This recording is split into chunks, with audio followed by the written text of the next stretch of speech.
My number is 34, and I chose it because Bo Jackson was a hero of mine when I was a little kid.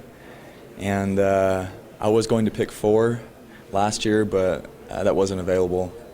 That was my number going up through high school, so I thought, you know what? 34, Bo Jackson, my childhood athletic hero, why not?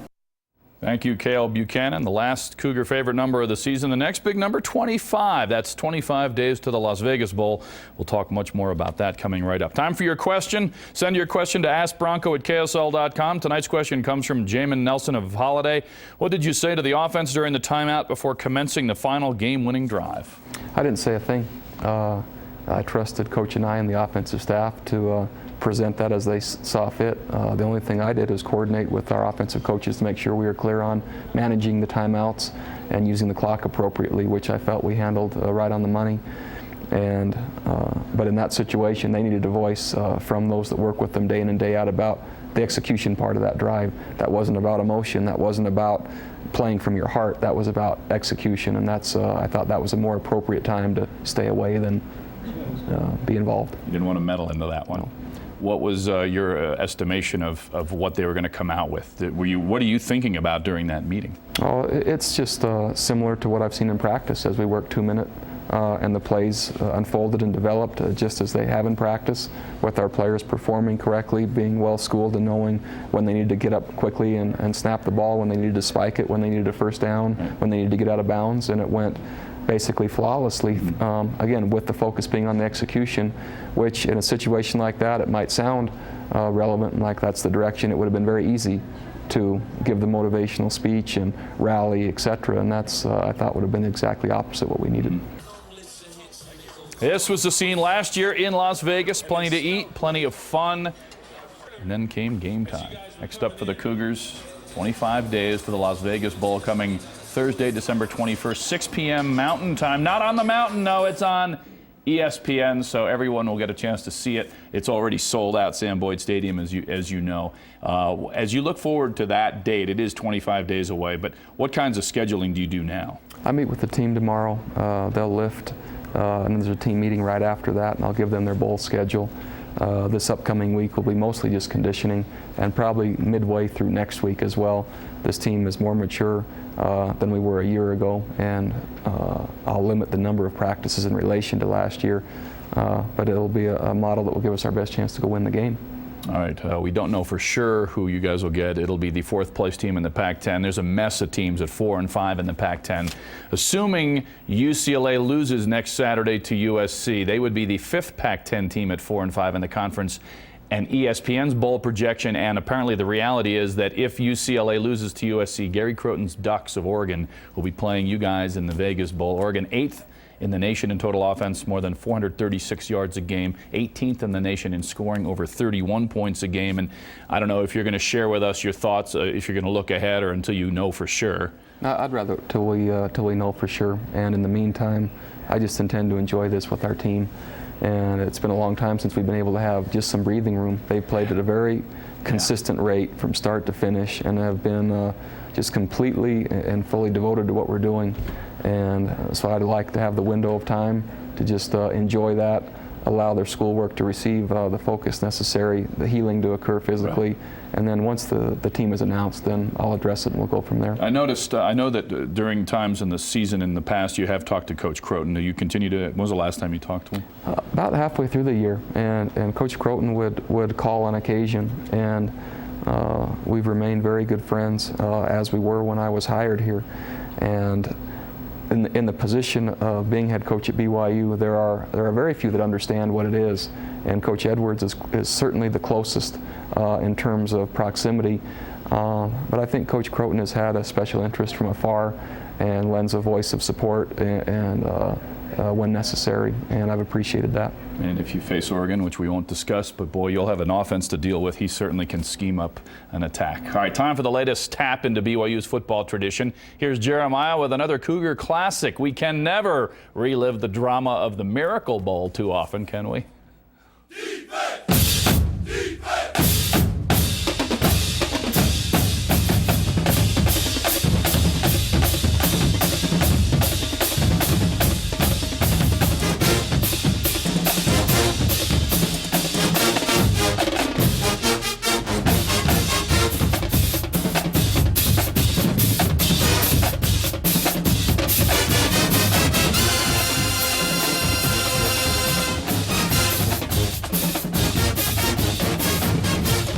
Over the years, BYU football became known as a team that could come back from any deficit no matter how far behind they were.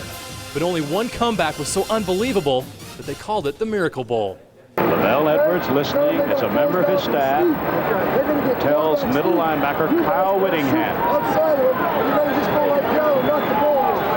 The 1980 Holiday Bowl featured the high-scoring passing attack of BYU against the SMU Mustangs Pony Express.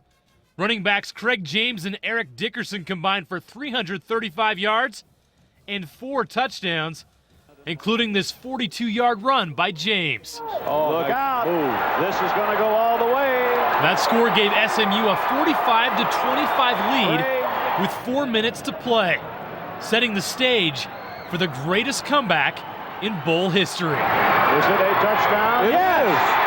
Oh, what a catch by Matt Braga. They've got it surrounded. Brigham Young has it with 2:31 left to play. This is Scott Phillips. You have to get in. He's in. McMahon to Scott Phillips for 2. Now it is 45-39 with 1 minute and 58 seconds remaining. All right. The Cougars have 10 men up on the line. They might try to block this punt. Big rush. Got it. They blocked it. Down by 6 now. 3 seconds left. 3rd and 10 at the SMU 41-yard line. McMahon all the way back at his own 46. Throwing for the end zone. Receivers are there. Defenders are there. It is in the end zone. Who has the ball?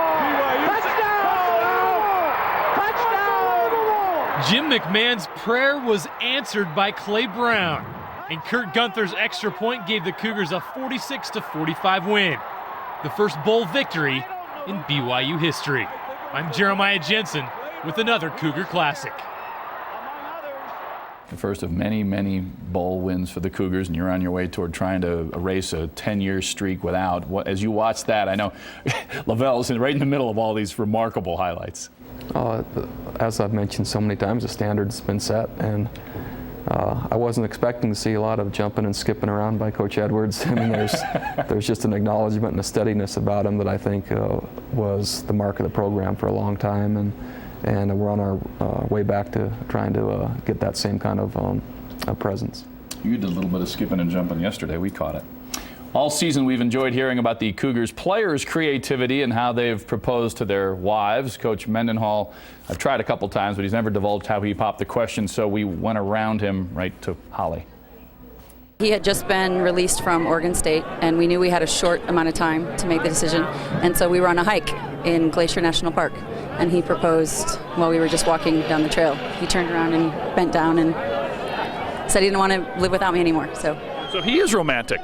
Oh, well, I shouldn't ruin his image on TV, but, you know, he wants to come across as such a tough guy, but he's the romantic guy, most romantic man I know, so let's put it that way. Thank you, Holly, and as you see her divulging it, was your technique good on the knee? You've heard enough about it. I mean, you went around me and you got my wife to talk about it, and so there it is. Is it okay? It has to be, doesn't it? Well, I think for all of us who know you and Holly a little bit, I think it was wonderful, and I appreciate your sharing it a little bit with us. We'll be right back with some final thoughts from Coach Mendenhall. Back for a final thought with Coach Mendenhall. 25 days to the Las Vegas Bowl. You've talked about, you know, the sort of the routine. What about you? Will there be time there for you to recharge? I know it's such a difficult and daunting task that you take. Our coaches are on the road recruiting. They leave tonight, if I remember our schedule correctly, and so I'm sure they'll be enjoying that, just getting out of the routine for preparing for a game. And there's a lot of kind of administrative things that I've been putting off to this point that I can certainly catch up on, and the hours will be less than what they've been in terms of game week, and so I look forward to doing that, but there won't be much else different other than being home earlier. Okay, thanks. We appreciate it. Congratulations on a remarkable season. Appreciate it. All right, that's it for this final season with Coach Brian, at least the final Bronco Mendenhall Coaches Show. Out of our second season, we've appreciated all the fun we've had here. It's been a lot of fun, so many good things that have gone on here happening, and we appreciate the coaches' involvement, and it's been a pleasure to bring some of it to you you, the Cougar Nation. For Coach Mendenhall and the entire Sports Beat Sunday staff and production crew, Tom Kirkland, saying thanks for being loyal viewers. We'll see you in Las Vegas.